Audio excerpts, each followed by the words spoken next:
Alors ici, nous avons Hannah Varsagni en blanc de l'Alberta, faisant face à Emily Burt en bleu du Québec. Burt qui est la sœur de Zachary Burt, également originaire de l'Ontario.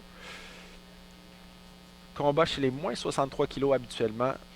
Pour le tournoi du monter chez les moins 70 kg. Question de se donner un nouveau défi.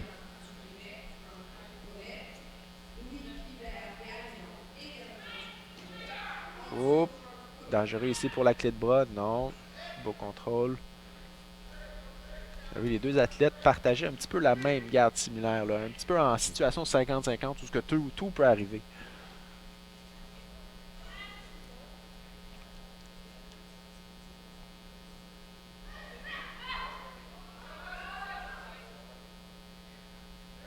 Alors ici, beau travail au sol de Burt. Réussit à fermer ses jambes pour l'étranglement. Oh, arrêté par l'arbitre. Il aurait pu avoir poursuite du travail au sol parce qu'effectivement, il y avait une progression. C'est peut-être un petit peu dommage pour la personne qui appliquait le travail, mais ça fait partie de... On efface et on recommence. Tout à fait.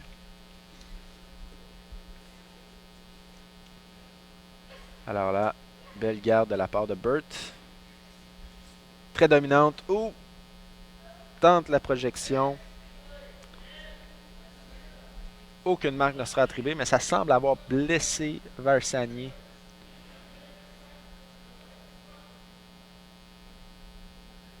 Qui reste cloué au sol, reprend son souffle. Elle devra revenir bientôt parce que on ne peut pas se permettre de prolonger et permettre à la personne de récupérer parce que ça donne un certain désavantage pour l'autre personne qui est prête à recommencer, l'autre compétitrice. Alors Varsani qui reprend sa ligne, retourne vers sa ligne péniblement, rattache ses pantalons.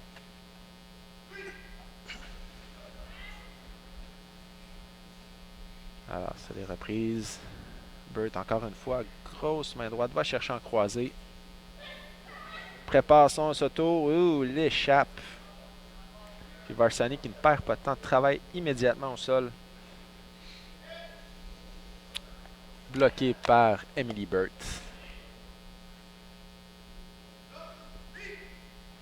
La punition qui vient d'être donnée est considérée par l'arbitre parce que une des compétitrices, celle qui a été punie, ne travaillait pas assez, n'attaquait pas assez. Et c'est ce qu'on veut éviter. On veut du beau judo, on veut que ce soit dynamique et vivant. C'est pour ça qu'on applique ces règles-là. Alors là, on a vu Burt projeter Varsani au sol. Pour les fins connaisseurs de judo, vous remarquez que c'était un coca. Malheureusement, ce n'est plus une option. Non, c'était dans le temps, on appliquait ça et ça donnait 3 points. On se dirige vers bientôt, là, vers l'application d'un nouveau règlement qui va faire que c'est le Yuko qui va disparaître et on va plus appliquer le Wazere et le Ippon.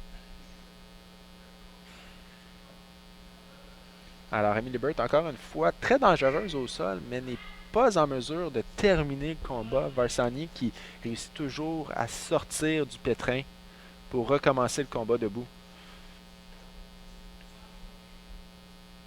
Alors, Burt, oh! Belle attaque. Alors, moi j'ai cru voir un Yuko là-dessus. L'arbitre semble juger que non. On continue à travailler au sol. Possiblement un léger manque de contrôle, un petit peu trop sur les fesses, pas assez sur le côté. Effectivement, c'était peut-être sur le côté, mais c'était sur le côté avant, c'est-à-dire que vers l'avant du corps plutôt que sur le côté ou vers l'arrière. Moi, c'est ce que je comprends l'arbitre, là, pour ce que j'ai vu, c'est que le Yuko était bien de côté, sauf qu'il était vers l'avant et on ne donne pas de points à ce moment-là. Alors, excellent. Bird continue. Oh! Varsani qui lance sa grippe. Contrôle, va directement au sol. Mais non, ramène le tout debout avec moins de 41 secondes à faire. Deuxième pénalité décopée pour Varsani.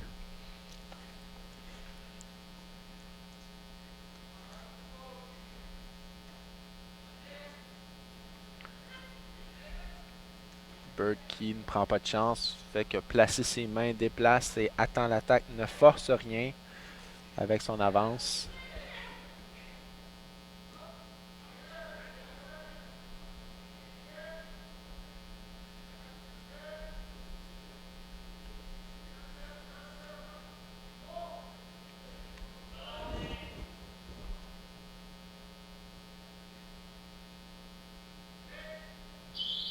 Oh, Sorem Adé, donc terminé le combat des 70 kilos avec Burt qui passera à la ronde finale.